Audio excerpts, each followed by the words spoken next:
So I don't know how this works. What do I do? We basically just sit and have a nice chat, interview style, about you. Okay. Before you officially start, can I just respond to something? Yeah?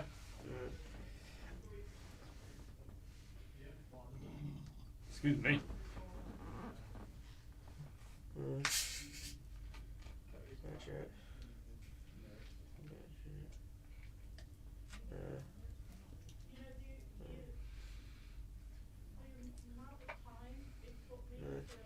Would you describe me as Sam Possible, marketing graduate, LUCI alumni, and former Beano? Yeah. Is that for your LinkedIn? Yeah.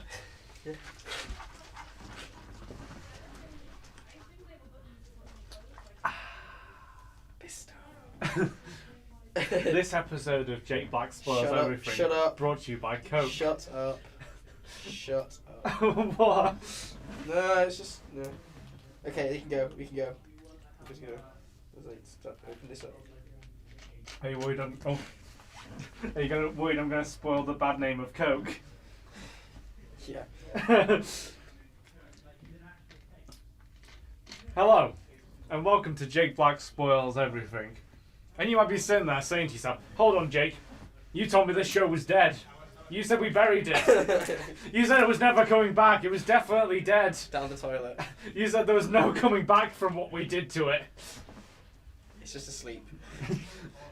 Well, I have some bad news. It's alive. But not for much longer. We're going to put it down together. With Sam Possible. If there's anybody who's good at killing things, it's... If there's anyone that's good at killing things, it's Sam Possible. So, today, we're going to be... Is it nice? Yeah, it's nice. Sam Try it. Sam just took us and went, "Oh, that's nice." Do you want to try it? But it's iced What is coffee, iced mocha, if you like coffee. I don't know. I don't drink coffee, but I'll... Try a little bit.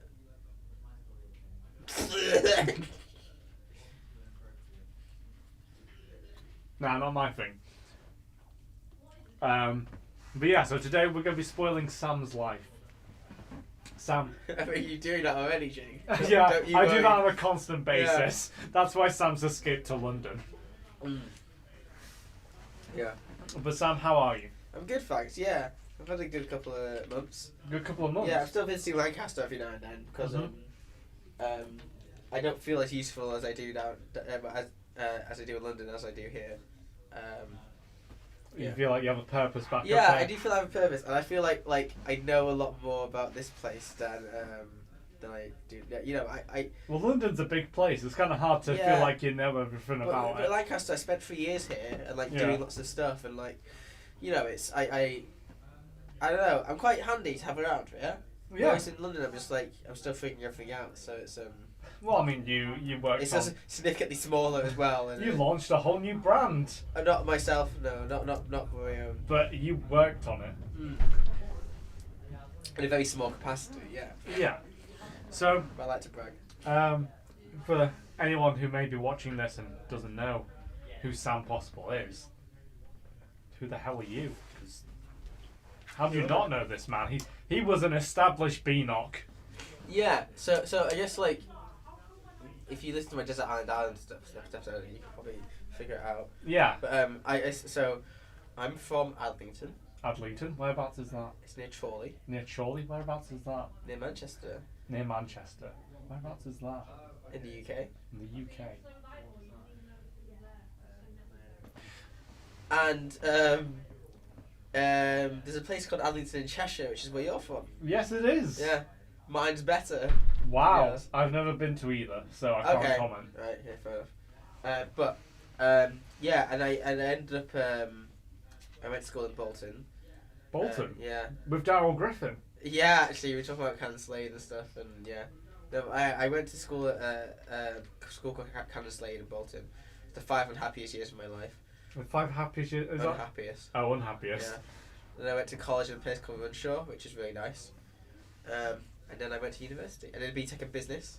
I did do A-levels. I also did business. Did you do business A-level? Yeah.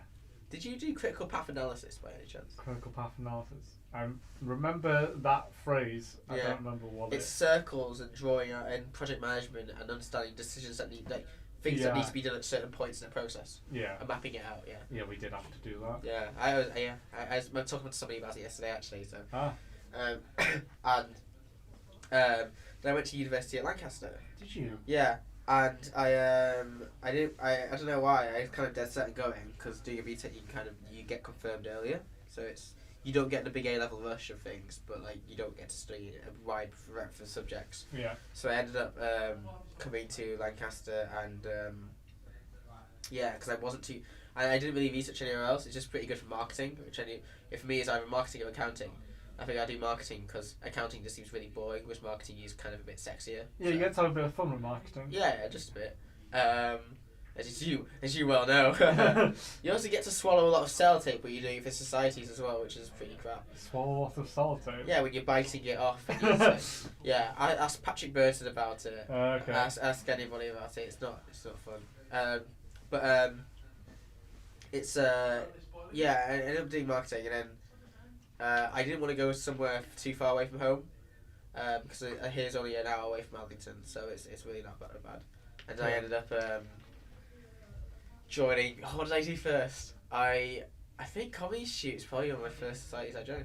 It's not the first one you investigated though, right? From what I remember, because correct me if I'm wrong, but before you actually arrived at the university, you emailed Belrig. I did, yeah. About I didn't actually arrive. No, that wasn't before I arrived at university. That was before I actually went to go visit Belrig in person. Oh, was it? Yeah, it's after Freshers' Fair. Oh, okay. Yeah, it was. Oh, I thought that was before you ever came to the university. No. That's still pinned up in Belrig. No, if you look at the times, it's like well after Freshers' Fair. Oh, is it? Yeah. Oh, okay, I've never looked at the date on the email. Yeah. But there is in the Belrig log. Not anymore, I don't think. They took it away. Did they? Yeah, because they put my Coca-Cola business card on it and said, look who's laughing now. Yeah. Right, we'll get into all that in a bit more detail in a minute. But first I'm going to start with the same question I always start with. Sam, birth. How was it? It wasn't bad, to be honest. It wasn't bad. Yeah, I think I was pretty easy, to be honest. Were you? Were you an easy birth? I was the fourth one out. And, yeah, I was a child of four. I'm the youngest. Are you actually? Yeah. I always thought you were an only child. Really? How come? Wait, you actually... Yeah. What made you think that? I've just never heard you ever mention your siblings. I can kind of see, yeah, well, I don't really want to be honest. No, yeah, I am a child of four, I'm the youngest. Yeah. Are you? Yeah, you're the youngest. Yeah, no, it's because I have an older sister who's 10 years older than me. She's 32. Right. Is she the next oldest above you, or? No, and it's my then after that came my oldest brother, who's like 20. No, he's like nearly 30 now, actually. Oh. Okay. And then a couple of years later, my second oldest, my second brother, who is 20. Right now he's 22, so he's just a year above. But yeah, oh, okay. Yeah. So, and then it's me. So it kind of came in two waves, but then I was the last one. I think apparently I was made to be a friend to my brother. They were like, oh, I need someone. Yeah, but it didn't end well. So, which one is your favourite? No, I kind of equally dislike all of them, to be honest. Equally dislike all. Genuinely, like they're pretty hard to talk to sometimes. Oh. Yeah, it's they don't really put the effort in. What was the family dynamic like as a kid? Where were you in the hierarchy? So I think the two oldest, they're both kind of like trying to get me to get on their side because they actually had a really bitter kind of like rivalry like when they were little. I think they used to be right, and then for somehow the battle lines were drawn between them, and so my brother called my older sister Rotiar and kind of like turned her in like this monster kind of character, and my sister called my brother the Freak, and got me to call it. I was just like, looking back, I'm like, that's pretty horrible. Like there's something wrong with him, honestly, and and then and it's really good because like you know I kind of got like my sister used to talk to me. They had like she had a toy rabbit called Parsky, and we had like a whole like storyline and stuff. It's really funny. And my brother used to play cricket with me. And I always remember because we didn't have cricket balls, he had tennis balls, and he bounces too much. Right. As anybody who plays bounce house with a tennis ball would know. But like when you bat it, it goes flying, and it went over the. And when I went over the fence, we were both like really meek kind of kids, so we just like run away. We thought we were in trouble. And then my sister actually still can only really talk to me using toy animals, which I find really annoying because she can't actually have a normal conversation. She just comes into your room and she's like. Honestly, yeah, it's the only thing she can really that she really wants to put the energy in when she's talking to me. It's like it's really annoying. I've told her like, but my older brother isn't like basically a little shit. My second older brother, he's just really annoying. We had a bunk bed for a couple of years. He's just like I Did he have the top bunk and you had to have the bottom bunk? Yeah. So that's the dynamic, right? He didn't make my life at school and with high school, the 5 and happiest years of my life, that better. Did you go to the same school that all your siblings went to? Yeah. So I had this massive legacy because I was the fourth possible, and all the other ones actually done pretty well. When it came to me, I just kept being disappointing, and that's what really made me really angry about it. So I was a really angry school kid in high school, but in a smart way. In a smart way. Yeah. So I knew I always thought I was too clever for school, as in I knew what exactly everything that was teaching me already, or I was paying attention. It's just that I just didn't want to do the work to prove it. Right. Do you know what I mean? And so, I always kind of. At first I was really shy, and at the end of it I just got really, really annoyed. It was kind of like. Did you ever have an emo phase or anything in school? I had really long. I say long hair. My hair always grows out. Oh yeah, I think I've seen a picture of you. So in a way, I had a really, really grumpy kind of phase. Yeah, when I was having my GCSEs. But then college sorted me out, and then college sorted you out. Whipped me into shape. Yeah. Wake up. And I turned out alright in the end, I think. How were the 2 years at college? Really good. Really good. Made loads of friends. Actually realised that the people who I was friends with in school weren't actually that nice. I had some friends who went to college, same college as me, who I knew in school. Yeah. And they're actually pretty good. Yeah. And I'm still friends with them really well. And it's just I don't know. You realise that. The people you know at school don't have to be the friends you live with the rest of your life. Do you know what I mean? And you can actually, and it made me realise the art of having actually being able to start and maintain a decent conversation with somebody, and just the confidence of it, and just actually you don't have to have script everything you say when you go up to talk to somebody. You just kind of improv it and just Yeah, I feel like there's definitely. That sort of tendency, especially when you've known someone for longer, you more want to hang on to that. Yeah. And it was just simple things like asking how somebody's day is, right? You know, how often do most people get asked that? Surprisingly, not a lot, but it's it's somewhere to start. So I made a habit of doing that, went to people at lunchtimes and stuff, how's your day going and stuff like that, and everything just comes over after that. Yeah. So it's nice. I started to meet people who into the same TV shows as me, and people who actually would put into effort into the things I would recommend them. Yeah. So I did the same, and started to make friends who actually lived in my local area, because I went to school in Bolton, which is quite. It was a car journey, an hour long full bus journey from the end of the line to the end of to every single day. Wait, so did you have to get in a car for a while to a bus stop? Yeah, 10 minutes to the bus stop. Yeah. Oh, and then an hour long from that, an hour. So I only really got home at most days at around because my mum was working in the evening, so she had to in the afternoon, so she was always picking us up, which is fine. Yeah. But I always got home at around 5 p.m. every day. Right. So I didn't really. I remember my internet always went dead slow at 5:15 p.m. every single day. Or 5:15 or 6:15 p.m. went dead. so like I couldn't. I had to try and get on my decent internet time.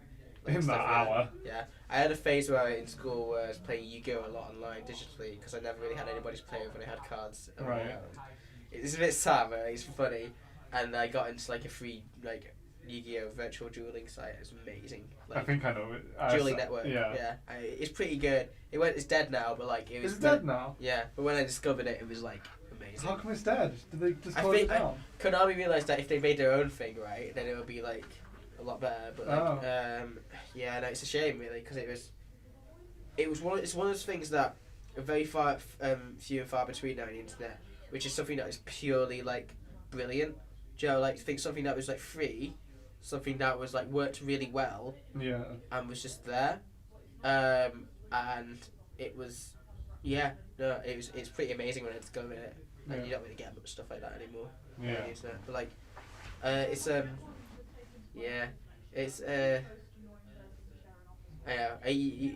I do think a lot about kind of like school and stuff as something to get away from.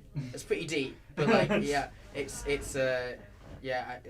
makes me a lot happier knowing that like I didn't stay like that. So. Yeah. So you're saying that you sort of developed friendships with people that shared your interests and stuff. Is this the sort of time because your son is quite into music, right? Yes. Is this the sort of time that you started to become more into music, or was that earlier? Well, wait. Say get into music. I'd always say been into my own stuff earlier, right? But like around school. But actually having a serious like, I think it's kind of died down a bit now. I don't think I'm as into music as a lot of people think I am. Right. Now I listen to very specific and niche stuff, and I kind of regressed a little bit and just listen to specific things that I know that I like exactly. Right. So actually, a lot of stuff that I go into moods of kind of like, okay, like 1 year, or like for a space of 3 months, I'll like be really into listening to new things. But then like I think for the past 15 months, I've actually been in the same hole of like listening to the exact same things. Yeah. An artist I've already listened to before. Oh, okay. I don't have the mental dedication to be able to listen to new stuff. It's strange. But yeah, just before college. 2013 was when I started listening to bands like Neutral Milk Hotel, thanks to my friend George, who might be listening. He got me into stuff, and then who I know, he's a Skype friend and still is one of my best friends. We met over Skype and talked a lot, and like nobody. Wait, how did you meet on Skype? Friends of friends. So. Oh, okay. Playing Minecraft a lot. Well, you just meant like you just like went on the search for like. No. I see there's some cool people named George. Omegle. Omegle. Yeah. I do have a lot I forgot Omegle. Nah, was that's a thing. another thing that was purely good and purely wholesome. Pure wholesome content. Pure internet diamond. But he's still somebody I speak to a lot, and he's somebody I play video games a lot with, and he recommended LUCI Hotel, which it showed me for the first time that like really out there kind of stuff music that there's loads of stuff that's crazier, but like it is a good time I started to get something and figure out that okay, I hooked onto Daft Punk around year 8 as part of my identity, I said here's my profile picture for a bit, and then LUCI Hotel was another one. First gig was Paramore around first year of college time. Oh, okay. Yeah, and then how was that? It's really good. Yeah. I just no, it's really good. It's good. Very, very kind of like light gig. Do you know what I mean? It's not very like it wasn't very intense, but it was it was like quite a poppy gig, but it was good. And then Daft Punk's new album came out, which is amazing. Just when I actually started to listen to albums in full, which is kind of, you probably can tell, it's a big shift in terms of like how you appreciate music. Yeah. So, and then college came and started talking to people about my musical identity a lot and all. And, okay. Yeah, it's good. So yeah, I'm not into music as much as people think. Okay. But I like specific stuff. Yeah. So, what made you? You said you were choosing between either marketing and accounting. Yeah. What sort of brought you? Because obviously it's first couple of years at secondary school. Yeah. You don't just have those two. What sort of funneled you down that initial route? I was going to be an engineer when I came to college. Really? I was going to do BTEC engineering. and I went there for a taster day, and it was just all like pretty like bulky lads and one girl, and like that made me pretty uncomfortable. Not because it was like, one girl, what are my chances here? You're like, I'm such a beta cook, I'll never score. Well, yeah, I just got a pretty bad vibe from it, because it's like, I don't feel comfortable here. I can't imagine spending 2 years with like this. Am I just convincing myself to be an engineer, or do I really want to be an engineer? And then my sister did BTEC business at Runshaw College, and she'd always bragged about how it's a pretty good deal. And then I changed my mind on the day, got my results, went over to the college to sign up for them. I remember pretty vividly, but I changed my mind, I think, like, very quickly. Okay. Oh gosh, and I'm thinking back on it, it's like, what if I went the other way? Well, if you are now a big bulky lad who is an engineer. Oh, I wish. No, yeah, it's really strange. And then we did business, and then the idea thing that caught me on for me of marketing was my tutor, John Hewitt, who's a really good tutor. He said, "Oh, marketing's great. Like, he sold it as, oh, you get to come into work wearing flip-flops, right? Okay, and shorts, and sit on beanbags, and just kind of like do creative stuff." And then I think creative product promotion was the module that I did on it, and we had to come up with a product and kind of come up with a marketing plan for it. It's funny enough, my product was this new innovation I made up, which was Coca-Cola mixed with Sprite. That's the innovation. It's like this lemon lime Coca-Cola and the combination of two brands. Oh. I still have that presentation. Actually. You still have it saved? Yeah. I can probably get it on my laptop actually later. But I'm actually really proud of it because it had a really cool design with that's when I start using my arty side with business stuff, which is pretty cool. And yeah, I think it's pretty cool because I've always been a bit tech savvy, and the thing about like with IT and stuff, which is another subject that I knew I was too smart to do, because it's so slow, was that like with school and a lot of stuff, I don't think I'm that smart. I just think that like a lot of the time I'm just a little bit ahead of the curve in terms of what's so now that I'm like not at uni or learning anymore, it's like I like being ahead of the curriculum. It's not that I'm actually pretty clever. Because I'm not. It's just that I read ahead a lot. Right. And there's a difference. It's just and yeah, you tell I think a lot about this stuff because I'm talking so much about it.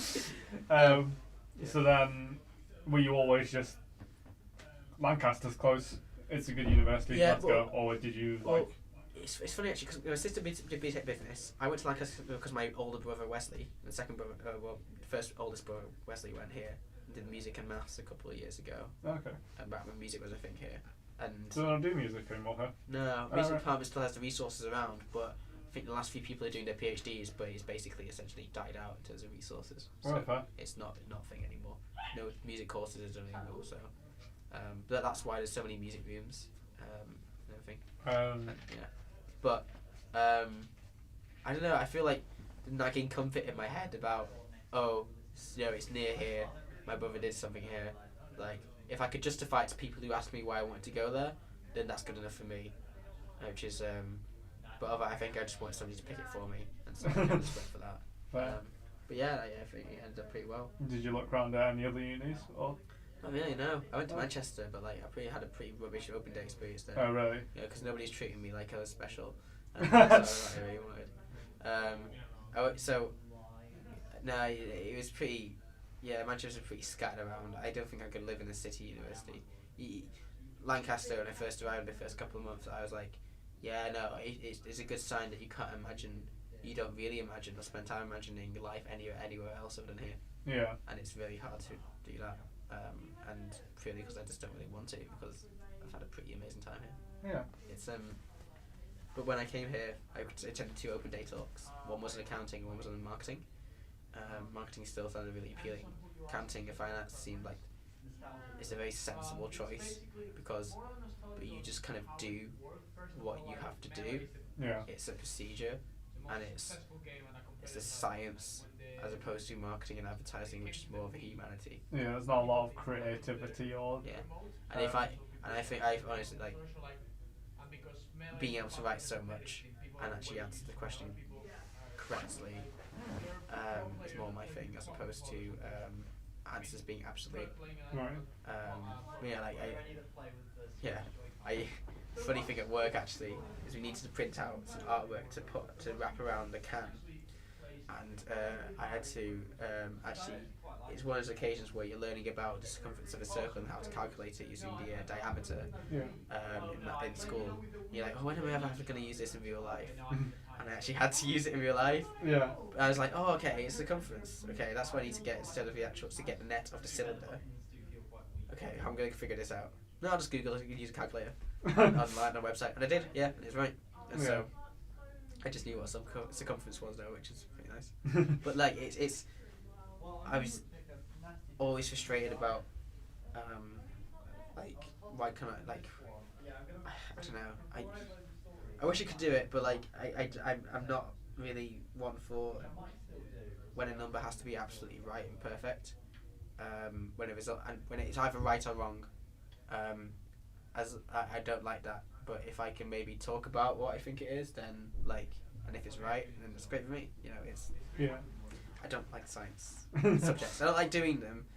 It's primary school. I used to be really sciencey. It's just that when science became a bit more of like a, when it's like I don't know, like stuff you do. Yeah. So going back slightly, what sort of social group would you say you were in sixth form? Sixth form. You know, like there's in like. Yeah, I know. I mean, cliques. Just thinking about that age. I don't know. We were all just kind of a bit like.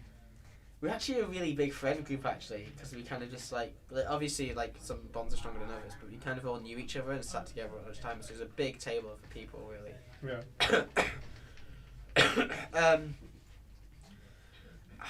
I guess the way we can define each other now is kind of as the Glastonbury lot, because we're all in the group chat now of like we still all go to Glastonbury together, and we're actually going there in like next week, 2 weeks time. Yeah, I guess so. But like, because we all live near each other geographically, and we all got the bus back together, really. So that's one thing. I guess we talked about music a lot, but we just also talked about like I don't know. We all just got along quite well. There was friends of friends of friends, and because it was just a lot of the A-level students. I was the only really B-Tech student there. People who just lots of weird people knew each other, whether it was from school or something they do, or like they're going out with each other or something like that. Just loads of kind of like connections. And yeah. So, yeah, and it's I don't really think there's a group, but so there wasn't really like you were the nerds or you were the. No, I don't think so. I mean, yeah, we're all pretty like. I mean, because I think when we all kind of noticed that like life isn't like that. It's just like you either think somebody's like a friend or not, and it's like, you know, so I think the main thing is you realise that actually in school and in most of your life it's like whether people find you funny or not. There's like that's a big thing. Like if you can like if you can have a laugh with people, then like that is kind of the thing though, isn't it? It's weird. Yeah, you need, if you can joke with people, and sometimes have to have a bit of thick skin. Yeah. At jokes being made about you. So then you came to Lancaster. You oh boy, did I! Yeah. Oh boy, did I! Yeah. Like a meteor. Did you have any ideas that you were going to join comedy before Freshers Fair? Or? No idea. So what happened during Freshers Fair for you two? I found David Duncan and Tom Clements, and Tom Clements is actually wearing a yellow flannel shirt, which is the colour now I always associate with LUCI. Right. So whenever I schedule something with LUCI in my Google Calendar, it's always yellow. Oh. Is that why you always wear yellow? Which is it's also my favourite colour, which is why that's why I always wear yellow. So yeah, I remember I was just trying to impress Dave and Tom by saying how like, oh, I've done some like kind of like radio stuff before. You guys should do kind of some radio comedy, and not knowing they already do. And yeah, no, and I think I decided to come to a sketch taster session. I just went to the stand-up taster session, so where I met you and Hannah. Me, you, and Hannah were in the same group, and we were the three that stuck around. Yeah, and Andrew's apprentices. And then went to the sketch one where I met Jim, and Jim had a striped blue rugby shirt on. Dave was running it. Dave said that Jim was like sketch master. I demanded that Dave play a Tim and Eric sketch purely because I thought it was funny. That's also where I met Chloe, by the way, as well. I'm really excited. And yeah, and that was, and then I said, oh, sorry, I got to go to another society thing because I was going to see a Pokestock that night. Right. And then I realised, I realised later on Jim and Mel are in there. I was like, oh, you're Jim, right? And that's where I properly met Jim. Aww. So, yeah, I remember it very fondly and very vividly. So, yeah. So, and then that happened, and then Bailey happened. I eventually went to go visit Bailey because Eden, who was in Pokestock also, was also in Bailey a lot of the time that year. Right. So I went to go visit it because I couldn't find it originally. I couldn't tell where is Pizza to what's yeah, it's hard to find. Yeah, because you always told stick to the spine. And Yeah. You got there eventually, and then and like I got in, and then got my show, and then did all sorts. Did an actress, Did an actress? Yeah. Huh? I was exactly. Oh yeah, you were on the exec for it. Yeah. I forgot about that. I was doing a project, Project Incubate, or it was, it's but I kind of got really sick of the society. Oh really? Yeah. And but like, I joined an Access, and I think I was quite available at how much like bullshit it was to them. Alex Brock as well also kind of like enabled me. She was VP as well, and me and her were both actually quite vocal about how like sick of it. Like we were sick of it shit so much sometimes, and we kind of really like disgusted by it sometimes. Why? What did they do? That was nothing bad. It's just like it was very motivated as a social enterprise organisation, but it was motivated for the wrong reasons, and we were party to that as well. So we were part of it and putting our time in, but we only really wanted the qualification to say we were part of an Actus. We didn't necessarily all care about the people who were trying to empower. Right. Some people were a lot more disgusting about that than others. I feel like I don't know. I quit because I got really ill in second year after I was leading a project. And I got shingles. I was overworked. I was doing so much stuff because I was in county, studying Chinese, Bearleg FM, comedy, and an Actus, and working part time. I think I then all that stuff. Were you working part time? LUCI Crew, yeah. Oh yeah. Yeah. So I was doing so much stuff then, and then like yeah, I remember. Stressed out Sam. Oh no, I also had shingles as well. Yeah. Yeah, that time I had herpes. I had herpes, yeah. Yeah. As Eddie likes to remind me. Triple S. Yeah. Stressed out, shingle Sam. Yeah. Yeah, I remember I always liked to be like a nice larger than life personality, as you might be able to tell. But that's why I was saying to somebody yesterday, like I was always really angry a lot, but never really like just jokingly. I always liked to be like a Malcolm Tucker character in the thick of it. Joe Peter Capaldi, how he's always really angry and Scottish and just like but he's like he still does his job, right? That was me as head of marketing at Bearleg. Like I did a lot of stuff, right? So I always kind of like it was a bit taxing, but I still did it because I loved it. But like it's like it did kind of like rip my insides out a little bit. And yeah, no, it made me proper angry sometimes, but I never took out anybody, I don't think. Other than you, maybe. Yeah, you always came into the room and you're like, Jake! Jake leading bruises. What happened, Jake? I fell. I walked into the door. Yeah. But it's like, I had my office. I was in there yesterday, actually, with Pascal, and it's like, my office. Your office has been defiled. Yeah. But, it's that is good times. Yeah, you did all the new branding for Bell Rig. Yeah. Completely reworked it. Yeah, but that is really good. And did you redesign the website as well? Did someone else do that? No, it's somebody else. Oh, okay. That was Levine. But yeah, I had a great time there. And then, what else did I do? I did all sorts, but like. What made you decide to join County JCR? The UNICEF incident. Oh right. I was making up for that. So the UNICEF incident, yeah, was a really bad gig that I was slightly involved in because somebody kind of forced LUCI to do a gig, even though they took me as a graduate, me saying, "I'll speak to the exec and ask them if they want to do a gig." They took it as okay, they're doing the gig, and it's a really rubbish gig, and that's UNICEF is in the thing. UNICEF at that time, anyways, the people who were on it. I mean, great, they got the results, but some of the things they were doing for the wrong reasons. Yeah. But it doesn't really matter as long as they did it for a good cause. But they really kind of weren't doing it the right way. So UNICEF was Lucy got kind of dragged into doing a really bad gig, which she didn't really want to do. And then I felt really bad for it, and so I figured, okay, I might as well do Country JCR because it'll be interesting. Also, I'll do it because I actually might be able to get County Comedy Club back on Thursday nights. And you did. Yeah. So. Sam, I never knew it was because you wanted to make up for. Yeah, I just felt bad. Oh, Sam. Do you know I cried about that? You know. Did you? Yeah. When I found out that I upset Dave, I cried about it. Oh. Yeah. And then, what else? Yeah. But then I kind of started a domino effect because then I started doing Berwick stuff and I did comedy stuff later on and exactly. You were in the first sketch show of our first term. I was, yeah. I was on the last sketch show of my last term as well. Oh yeah, you were. Yeah, I bookended it. Yeah. Oh.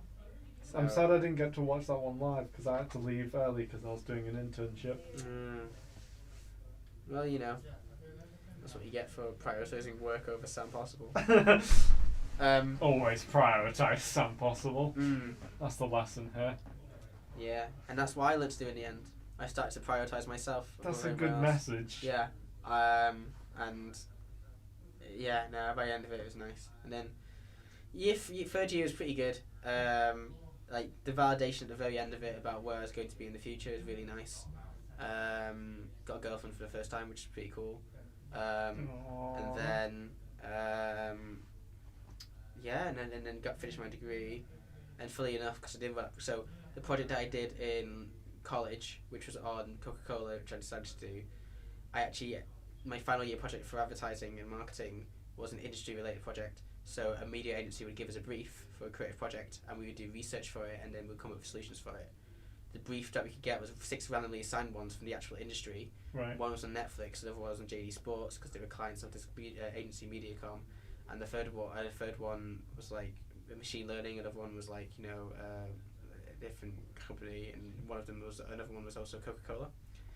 And we had to write down what we wanted to do as a list, and they were selecting, we give this out to us based on how we justified we wanted, and we only had 5 minutes to do this. So we put Netflix first, and we put Coca-Cola second because they're the most recognisable names there. Right. And then I think we put something down, and then we got Coca-Cola. Oh. So I think that kind of helped in what I got when I got a job, right? But it's pretty poetic. I find that the first thing I'm doing has been something that I've actually kind of done work on before academically. Yeah. Whether it's coincidence or not, I can't tell. But it's pretty nice. So how did the Coke job come about? Are we allowed to talk about that? Yeah. So I got an email through Target Connect, which is a pretty good platform for job hunting if you're looking. And it's a single email saying Coca-Cola looking for graduates, and then I figured, I've done a project on this for the past couple of months, and then I may as well because it might give you an advantage. Yeah. I think it might have done, but I couldn't, for confidentiality reasons, probably mention what I did. So what I said. In what you had to send them. Or? Yeah. So the project was meant to be confidential, but now it's fine. Oh, okay. But I said in my CV. So I did a research project with on a media company for a leading soft drinks brand, and my supervisor, who was looking for me and hiring me, she knew it was me because they had an account with us. And the way agencies work is that if they have an account with one brand, they cannot work with any other competitor in the same category or industry. Right. So MediaCom, for instance, they cannot work with Pepsi at all. It's Right. like a general kind of rule of thumb in the industry. Like So they knew that if you'd done stuff with that, it had to be that. Yeah. Yeah. So yeah. But I've sent my CV off. Apparently, I was the first person to respond to the thingy. Oh, right. Yeah, and then I had a video interview with Jim Huxter's camera. Like I was saying, he helped me get the job. I did it in the library with a very elaborate setup because my camera wasn't working on the platform for it, so I set it up. I had books stacked up so my tablet can't actually go 90 degrees and face me. Right. So I had to like clip it, like have stand it up with some books, and then I could see myself in a preview, and I hooked my HDMI in, so it's a really roundabout kind of like awful setup. Yeah. Bit like this. But like I did my interview, and then good thing for interviews is that you have to focus on situation, outcome, results. Yeah, it's kind of something when you're asking questions in an interview. And then I was the first person to respond to my video interview request. And then it was all quiet, and then I got a call like 2 weeks later saying, "You sorry, it's been like we've kind of been swamped and stuff, but we want you to come to London next like Monday, if that's right." I was like, "Yeah, sure." Went down for the day, did the interview. Did they give you any like inkling of what they wanted you to come down to London for? No, well, just an interview. Yeah, just another interview. Yeah. Right. And then I was the first person to do my in-person interview as well. And then showing you a mad keen. Yeah, and then my supervisor said, "Okay, can I give you a task?" And I was like, "Yeah, sure." So I was actually going to be in Bristol that weekend for a gig I was helping a friend out with because I was drumming for him, which is an interesting story in itself, but it's another time. But I was really busy, so I did it on the coach. I did it at his while I was practicing. I got it done. I presented it in the library, and I was calling her yesterday actually because I was working in the library yesterday on my laptop. I was saying, "This is actually one of the rooms that I actually did my presentation in. If you remember when we did the interview a while back," and I found it really funny. And then then I found out on the bus, and I was in 2A. I got a phone call. I was like, "Shit! Like, what is this?" She's just, "Oh, okay, I'm actually on the bus now." She's like, "Okay, I'll call you back in like 10 minutes." I was like, "Okay." So I was back in my room, I was pacing on my phone. No, someone call me back. Yeah, and she said, "Well, I got some good news," and it's like, "Yeah," and then okay, and then we'd have to start you in like midway for September if that's the case. Let's say September 17th. Can you do it? I was like, "Yeah, sure." And so I got off the phone, and it's just like, that's it. It's nice. I was like going crazy. Oh, I remember how happy I was. Oh. I was in my room. I think it was raining, but like. Had you like so applied for anything else? Or? No. Well, I was dripping around my room, called my mum, and just kind of telling everybody. So it's cool. And there's just like, first thing I did actually went to Sainsbury's near where my flat was. Yeah. Got some glass bottles of Coca-Cola and celebrated. It was just me in the flat, so I was just like, I could actually soak it in as well without. I just take it in where I was the only person who knew. Yeah. It's just like, I don't know. It's like yeah. And then for ages I didn't believe you because you kept making it sound so like a lie. Was that intentional? No, it is completely coincidental. I just riffed. It's like an improv joke. I was on the Skype, Discord, Skype, Skype. to Jake and Jim and Kyle, and I think I told the others, right? Yeah, you told everyone else, but you haven't told me yet. Just because I was spoken to them on chat, like it's a couple of days after. Yeah. But I had a Coke with me for some reason, and I took a sip. And Carl was also wearing a Coca-Cola t-shirt. Yeah, and I just figured I'd make a joke while I'm on camera. I was like, and I said, yeah. "Oh, do you know I work for Coca-Cola?" I said Coca-Cola because an advert, but tangentially I then said, "Oh yeah, do you know I actually work for Coca-Cola now?" I was like, "Oh yeah, do you?" It's just like, "Yeah, I do actually. I'm not joking." But then everyone else still, whenever they like, no one would be like, "No, but he actually works for Coke." They'll be like, "Yeah, but he actually works for Coke." Yeah. I'm like, "No, but seriously, who does he work for?" Yeah. It's funny. And then you like posted stuff on Facebook where you post that picture of you outside the headquarters. I was like, "Oh well, he's just gone and found where it is and taken a picture outside." But I actually made it's a proper serious post, right? Yeah. Like a big press release. But you were still doubting me, and I found that so funny. And you said, "I won't believe you unless you take a photo of yourself next to the Coca-Cola factory in the Coca-Cola factories." And I was actually going for a tour at some point, and it was a bit late, but like you eventually believed me. But I think the post that was the maybe Christmas go. party one. it was one of you I think you were in a box or something. Yeah. In the offices. Yeah. I just saw something in the background that was like a Coke thing. I was like, yeah. Oh, he actually does. yeah. So, and I didn't want to try too much to convince you because it was just funny. Yeah. So, but yeah. But what else did I apply for? I applied for Comedy Central around this time last year, which it wasn't. I'm glad I didn't get it. I applied for junior creative strategist role. Yeah, it's weird because something somebody always told me was that because you're doing so much stuff, and at uni, or it says you're gonna be it's gonna be so easy for you to get a job when you come out of it, and I was just modest about it. It's just yeah, maybe we'll see, but yeah, I don't know. It kind of helps probably not because it's just made it really easy to write about things that you've done. Yeah. When it came to a CV. Stressy Shingle Sam was all worth it in the end. Stressy Shingle Sam sounds like a Pornhub advert. The ones you see on the side, right, Jake? The ones you click on. What's a Pornhub? Yeah, I don't know what Pornhub is. Oh, I just always have all sex all the time, so Yeah. I never need to. Yeah, we should get a Pornhub logo down here. That'd be good.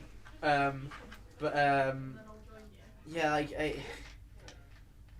the thing is, I was picky, mostly because I was really lazy, and I don't know. I just wanted to, I don't know. You can tell by the stuff, specific stuff that I just wanted to do. Yeah. Yeah. I did and I kind of over time I subscribed to loads of employability stuff.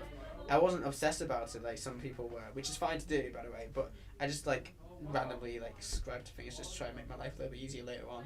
Yeah. And so I did Target Connect, Guardian Jobs, LinkedIn, some recruitment agencies, which are pretty handy actually because it's their job to find a candidate for the role. Yeah. And so they always sometimes still call me with a job that they do. I have to tell them I'm actually working on something now. But I'm here since September, so if you want to kind of put off my lockdown date, so after September, if you want to call me again, that's fine. But it's pretty handy. I would say that's a good tip. Recruitment consultancies, agencies, I mean. But it's really weird because everything's worked out. Not pretty well, but it's not perfect, obviously. Truth be told, there have been a few times where I've had to go cry in the toilets at work. Oh. But looking back at those times, it's each time there's loads of things you can really get really nervous about, and but over time you just kind of, as you get older, you realize the big picture. Yeah. Some things about on campus being somewhere where you shouldn't be, right? But if you actually understand the full context, you can actually realize what you can actually do. Yeah. So for instance, I'm really happy it turned out because I think I'm explaining how it can actually be a really easy thing to do. Yeah. I think that's the hardest part really. But it's I'm really proud of what we've managed to do here today. Yeah. It's really cool. Yeah. So we're coming towards the end. We've only got a couple minutes left. Has this been a typical episode of the show? Pretty typical. We've probably had at least 10 minutes more chat than usual because usually the song breaks in between. Oh, okay. I usually ask people to pick songs and ask if those songs mean anything to them. Maybe a popular show on Bell. Yeah, maybe a popular show on Bell. That's a good idea for a show, Yeah, you could call it something I don't know. Island records, that's desserts. That's a second butchering of the name of the show that I've heard in the past 2 days.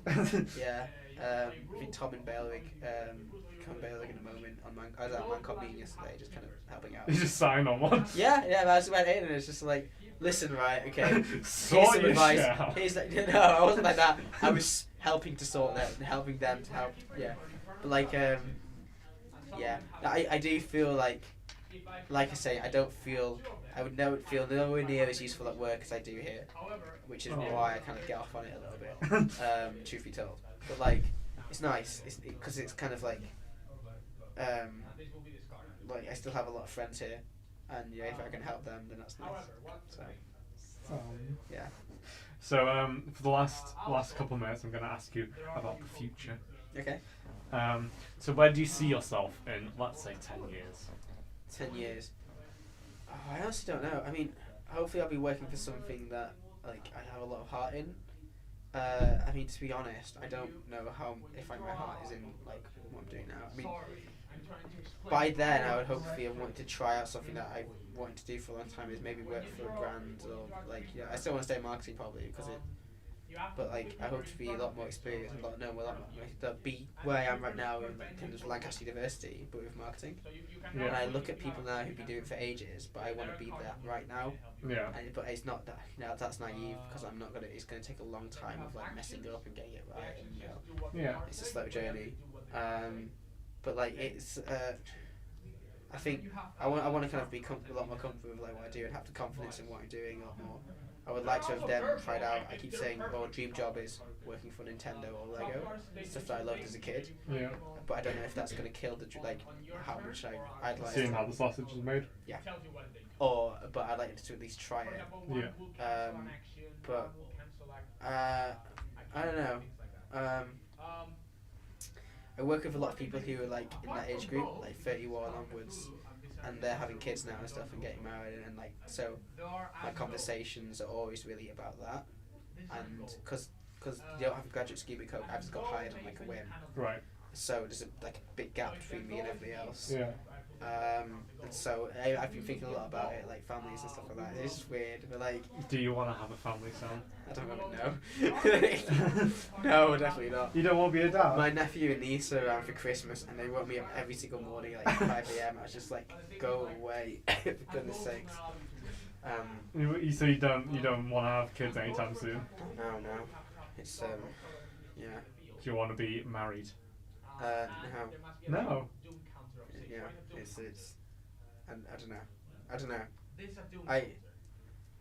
On that front, like I have no idea what's gonna happen, but like whatever happens will happen. Okay. I can wait. But like Sound possible, a patient man. I wouldn't say that. But anyway, no. And then what else am I doing? Like I don't know. Maybe I've been telling the idea of maybe if I get a good opportunity to work in a different country, and because I do a lot of Western European work with people from like all over like the west part of Europe. Well, last time you made it sound like you were moving to Germany.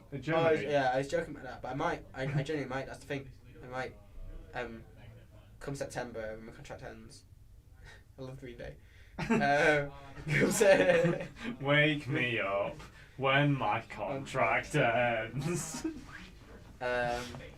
I know, we'll see what happens, what jobs turn up my needs there, but like, yeah, maybe I'll end up moving to Germany or something. Okay. Well, we're running out of time now, so thank you very much for being on. Thank you for having me. I've had a lovely little chat Likewise, today. yeah. I mean, you know how much I like talking about myself, so now, like, if people ask me what's going on in my life, I can just play this instead of actually just saying the same thing I always say. Just send them a YouTube link. Yeah, basically, that'd be good. Yeah, yeah, that'd be really nice. I'll get a tiny URL, tiny.ti.ny something URL, like Jake Black or something, and then that'll be, I'll get it on my business cards. You don't have any business cards? I'll get it printed on my business cards, but I don't think I. Oh, here we go. Yeah. Yeah, you want your new ones. Yeah. Activation graduate. Yeah.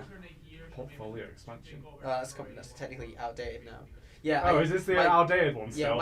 Yeah, my role got changed in name only, but I said that the role that I used to have doesn't exist anymore, because technically that's true.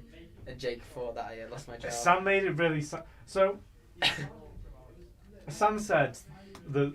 I can't remember exactly how you worded it, but you worded it in a certain way, and then as a joke, because I was like, well, there's no way this is going to happen. I don't think it was a joke. I think it's a genuine kind of like bad mistake that I did. It wasn't bad. It's just like miscommunication. Well, yeah, but like, so like, as a joke, I was like, well, because obviously this isn't going to happen. So I was like, oh yeah. I was like, why has there been some restructuring because you got fired? And then he just replied, yes, nothing else. Just the word, just YES, yes. I was just like a joke, like, so yeah. I immediately... I was on the person, yeah.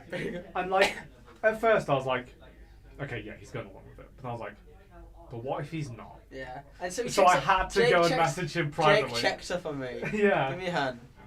Jake checked up on me. I was like, please tell me you haven't actually. Yeah. And then Sam was like, oh no, it's fine. But then I didn't say anything in the group chat where that had initially been brought up. So then for everyone else in that group chat, it had just been left as me saying that, you saying yes, and then nothing else. So then like a week later, I was sat with Jim talking about something, and he goes, oh, I can't believe Sam got fired. And I was like... I did make that joke yesterday to somebody to make him feel bad, which is mean. But, yeah. No, yeah. It's... Yeah, I don't know. Right. Well, thank you very much for being on, Sam. Right. This has been Jake Black Spoils Everything with Spoiled Sam's Life. Sam, before you go, what does your shirt mean?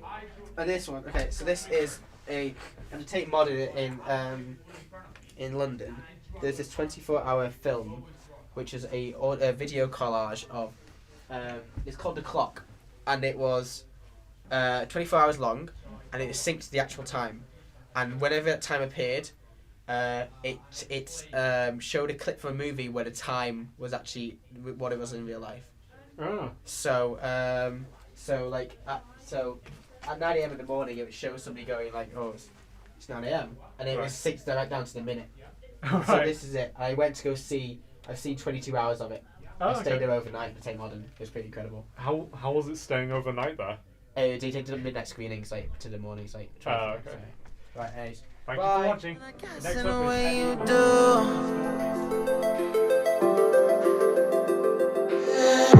Holding my breath, unraveling emotions. I need some space to think this through.